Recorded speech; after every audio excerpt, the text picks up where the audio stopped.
Rastafari is a black power movement with a spiritual nucleus. It is the only black power movement that come in the West that have at its center a spiritual awakening. And that is why Rastafari is so unique in the Western world. It's fighting for the liberation of African people, even though, especially in a reggae music, you hear people are twist it and turn it round to make it mean something different. That means white people all over the place now cannot jump up on a tongue about one love, one heart, let's get together and be all right. Yet still them don't go tell them family. These young white Rasta youth will come from Italy and Germany. Them don't sit down and talk to them parents about our struggle, our liberation. But when a reggae concert, them a jump about Jah Rastafari and a jump about this and this and that. And now we're the most red, gold and green. And I go like say them is more Rasta than you who come from Jamaica and who was talk about Rasta. How that possible? How we allow that? Because them a usurp our thinking again, just like how them usurp and tell us say Egypt, no in Africa. When we hear about Egypt, when I was a child and I hear about Egypt, I think say Egypt was a place in the sky. Because I never know says black people are build the pyramids them and all them something. I never know that. I never know that because all of a sudden you hear says some space people build the pyramid. We don't know says black people. As a matter of fact, we demonize Egypt because the Bible talk about Israel in Egypt. And most Rasta see themselves as Israelite. So them say, yeah, Pharaoh are wicked, Egypt this and Egypt that. Yet still Egypt is the one of the cradles of civilization. So how we make them do that? How they make we come to free them thinking. And them come to free them thinking and engulf it and push it in a way that we now start to say, yeah, well, you know, we're all one and we're all this and we're all that and all them something. Of course, we're all human beings. But there's a liberation struggle that is need to be won before we start talking about one love, one heart, let's get together and be all right. There's a liberation struggle that need to be fought from everyone away. Everyone away need to fight it before we can say, yes, this is that and this is that. Because we know say human beings is human beings. But it's not all human beings going to the craziness where black people are going through, where African people are going through. And if we don't find out and realize that philosophy, that whole one race superior is racism, we're going to always hug up this and hug up that and hug up that and then lose focus.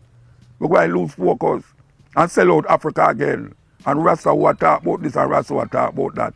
Them go and go like say everything okay. Now when you see them all in Europe, just like the leaders them in Africa. When you go, me personally witness it. When you go to Paris, I will heap of them politicians. They pay white woman them they with. Nobody don't know that in them go to Africa. Because when them go to Africa, them go like say them is black and black and black and black. And when you see them in Europe in some party, up here white people them hug up and gone to sleep with them. And you have Rasta. Musician and artists, them dep on tour. It's that them do. Them lose the post, them lose the focus. And that is what we need. We need a focus. Rastafari is a liberation movement. The translation of it from this manuscript is saying that Jesus Christ did have a wife. A news come out about this well, I don't know if it's an archaeologist, but she appeared to be a big scholar in the theological vibes there, you know, them theologians who is always digging up and finding things. Well, apparently this scholar, this woman who is a well-respected PhD, all the other accolades that them have on your name when you go through some big theological universities, them find a manuscript. And the manuscript is a very ancient manuscript, dated, well, they never put no date on it, but it's a long time manuscript them find. And this manuscript is said to have some words of Jesus Christ on it. These words is not in the Bible. So it's a new piece of the Bible them find. And some on papyrus paper. Them find it on the papyrus paper. And where it say, the translation of it from this manuscript is saying that Jesus Christ did have a wife. This is a serious thing because many people have been saying that over the years. But now, if this is legitimate, where you're going to hear about it, is that Jesus is making reference to his wife, Mary. Now, can you imagine all these nuns over the years who were celibate, we never want to have no sex because they are the bride of Christ? You can imagine all of these nuns get jealous and now say, oh, Jesus should have a woman with them. It's a terrible thing. Because they thought that they were the women of, or the bride. Because you know, these nuns married to Christ, you know. Them have an all ring, you know. Where them give them everything to Christ. And them sit up in these nunneries. For centuries it has been going on. Can you imagine if this, well, you know, them not going to accept it. Them not going to accept it. I don't care what we're finding fine and how legitimate it is and how historical it is. Them not going to agree with it. But all these monks will sit up in the monasteries who has been masturbating themselves and has been troubling little boys because them take oath of celibacy to the Lord. For years, you know, that them find words by Jesus Christ that him did have a wife.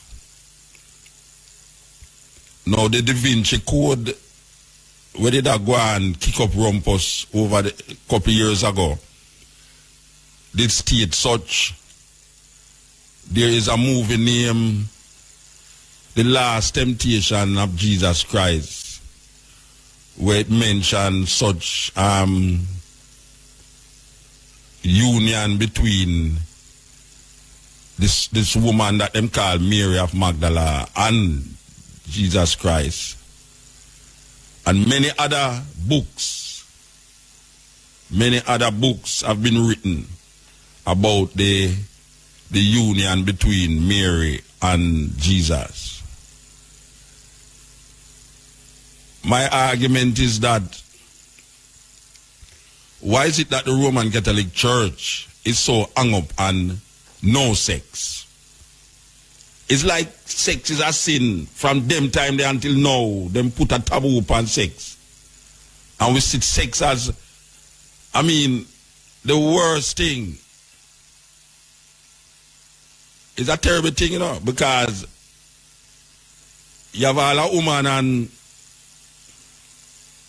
una go on and you have all a girlfriend and your wife or your woman who you live with, she will accept that you have a friend. But you see, from sugar, you say you and the woman outside go have sex. Now it changed the whole thing, you know.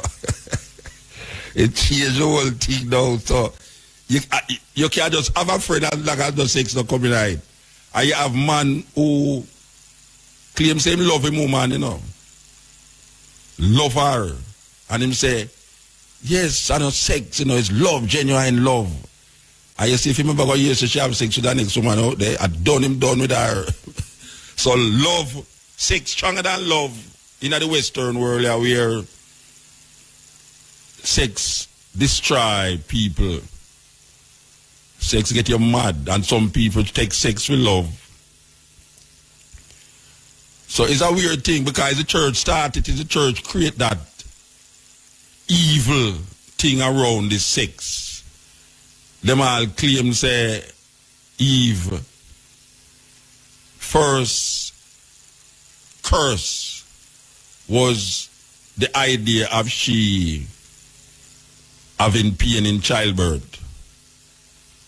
And them have a woman named Mary who them claim never have no sex to bring forth a child in the world. So you can see how the Roman Catholic Church, because the Roman Catholic Church started. The Roman Catholic Church started because Rome get it from Greece, Greece get it from Egypt. But the thing with it that Egyptians saw it as a myth. It was a myth in Egypt. It was a myth in most indigenous societies where we hear about the gods, and the gods, like all in the Egyptian, in the Greek mythology where you have Zeus. Zeus was a what do you call it now, a god who just have all sort of woman, whole heap of woman. So in a Rome, sex wasn't almost a perversion as how we see it. In Christian society, it become perverted to the point where now you start to think about sex, you feel that you're sin. Most man think about sex in a 5 minutes. The amount of time where a normal man think about sex. If his wife ever know, if his wife ever know his mind. But most man now go say him think about sex. But it's real. It's real thing. It's real thing. Most man in a 3 minutes, every 3 minutes, a man think about sex. Every 3 minutes, a man think about sex. And any woman out there, if your man tell you say, don't go so lie about tell him say Muta say, every 3 minutes, a man think about sex. You understand? If him tell you say, Muta talk foolishness, Muta talk foolishness, you have, especially when you get older. Especially when you get older. Because when you get older, you feel everything can go left, you know. So you have to repelish it when you get older. Because when you get older, you feel everything can go left, you know. So you have to repelish it when you're thinking. And that's how you have to start to think enough things. You know, see, you have some man, I look at some young girl out there that if I go like, if I walk with her wife, that I go like, that look. When the wife, they eyes him sideways, you know. I look at him sideways to see if him see her, because she look at her too, you know. The thing you know, is that woman always look on a woman where, if you feel such a pretty thing, a woman look on the woman first. She look on her, and then when she look on the woman, how the woman look, shaped and thing, she eyes you around the car, and obviously if you are look, you make sure say you don't look. Because it's almost like say you eye rape her. You say, oh, you look at her so far. It's a serious thing. So the sex thing is a serious problem. It's a serious problem. We have a serious decadent mind when it comes on to sex. We have a serious, what you call, sinful way toward this sex. And where we know, say, we can't escape it. And in the Western world, it becomes so perverted. It becomes very perverted.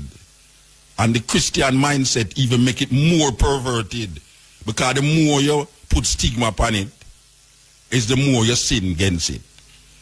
Because the law, not there to save you, the law there to kill you.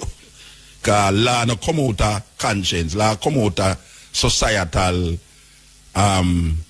practices, not necessarily societal practices, but law come out of how people in a society decide, say, they're going to keep the society in line. So them create certain laws, but necessarily, sometimes the law is against the people. Sometimes the law make you sin more. Sometimes the law make you do things where it's like how a man make ganja illegal. You have some man that say ganja shouldn't be illegal, but the law said. And until the law say it legal, you go always have people that go jail feed. So when the law make it legal now, or you go compensate all the people them when you lock up for ganja over the years. Because sometimes the law can sit in, or the lawyers, the people who make the law, can sit in and legislate that we can make that law redundant based upon for what is taking place now.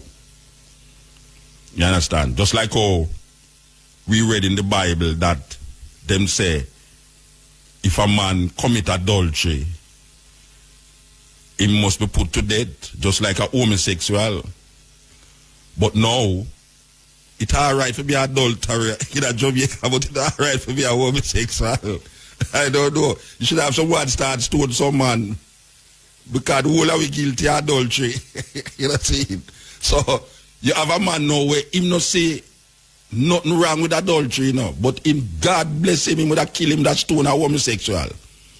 Because to him, homosexuality is worse, the worst thing a man can do. Because it threatens female sexuality.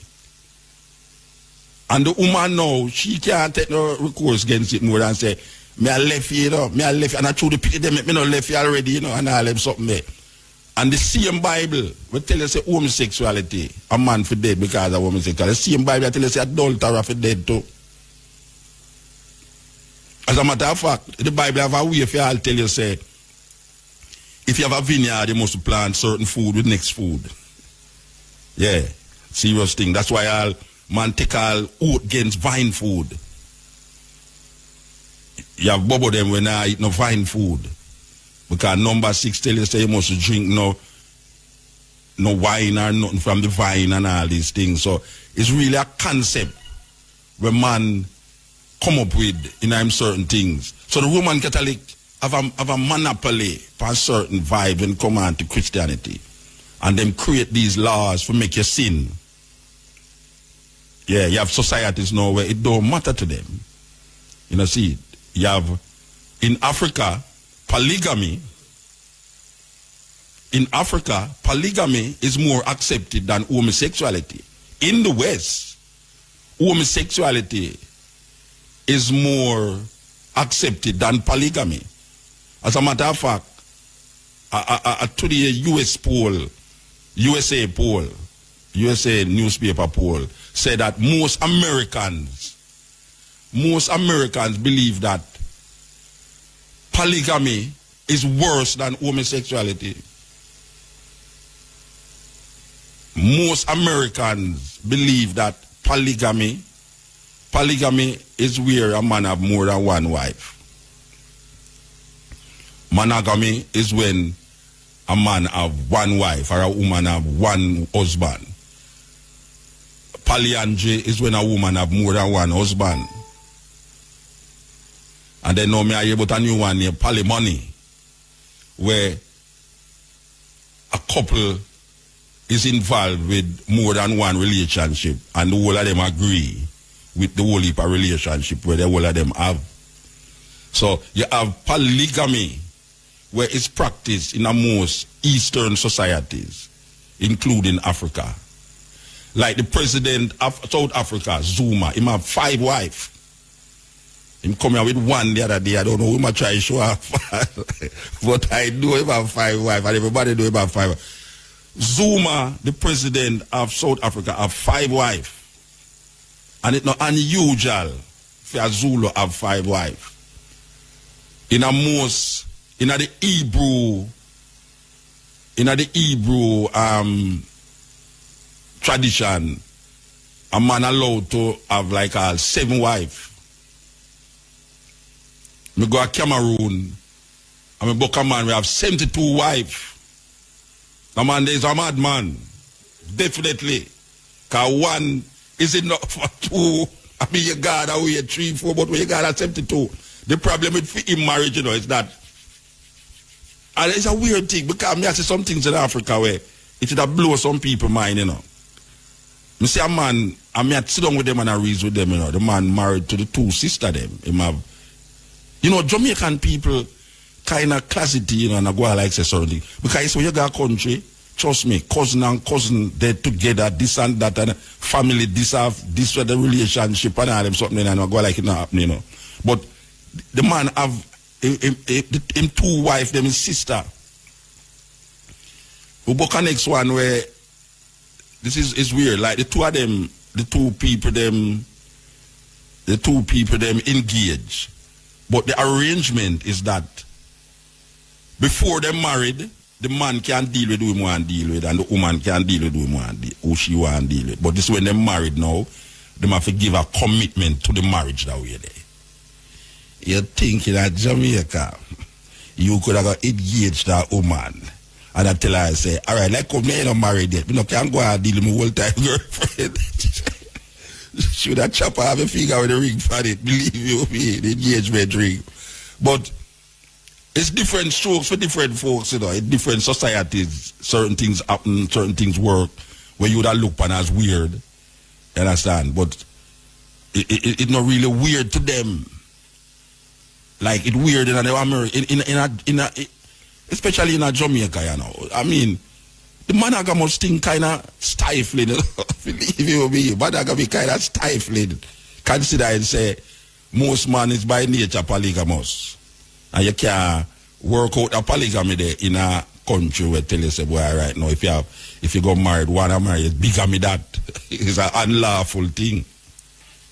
So Rome come and Rome set up certain laws and set up certain doctrine, and in them religion thing, them cars now. That's why you have so much pedophiles and so much priests where they the little boys, and the homosexuality is rampant amongst priests because they must stifle a certain part of them what is real. They must stifle it. You know, see it. And through them must stifle it now, them turn to, well, part of the Bible they tell you to, in our Romans, when Paul talk about because of them perversion, the Lord give them up to unusual behavior. Men turn into men and women turn into women and all these things. So them set up themselves perversion, and then them now turn around now, and you who now accept these things now, you is seen as uncivilized. You is seen as not keeping up with the times. You understand? And if you don't accept these things now, you are labeled all sort of name, big name like homophobic and all these words where we never hear about. When me like a pick, me never know name homophobic. We think was an instrument where people play. You understand? Although we hear some big word. But these paper, these papyrus that them find, or this woman find, I don't know how effective it's going to be upon the thinking of Christians. Because maybe you don't even hear about it more than so. You understand? Again. But as we say, we when we talk certain things all 2-3 weeks down the line, you hear it just coming at the newspaper then. But look out for that news there because it's going to be a serious thing.